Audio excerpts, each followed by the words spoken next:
Hi guys, bali magluluto pala tayo ngayon ng sinabawang manok with buko. Bali ginisa ko na pala siya sa luya, bawang, and then sibuyas.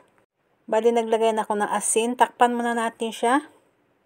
And then pagkatapos na tinakpan natin, ilalagay na natin yung buko.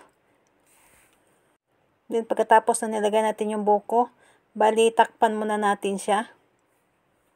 Bali, antayin na natin na kumulo. Hindi na yan. Binuksan ko na siya. Maglalagay tayo ng tubig. Masarap dito yung buko ang gagamitin, yung manipis lang. Masarap din dito na puro sabaw ng buko ang isasabaw nyo. And then pagkatapos pala na kumulo, naglagay na ako ng pampalasa. Depende na sa inyo anong ilalagay nyo. Naglagay ako ng asin. And then pagkatapos takpan muna natin siya. Pagkulo na, nilagay na natin yung malunggay. Sa Bisaya nito ay kamunggay. Pagkatapos pala na nilagay natin yung malunggay, pwede kayo maglagay dito ng tanglad. Pwede kayo maglagay dito ng lemongrass o tanglad sa Bisaya. Bali hinalo ko lang pala siya, and then nilagyan ko na ng siling haba.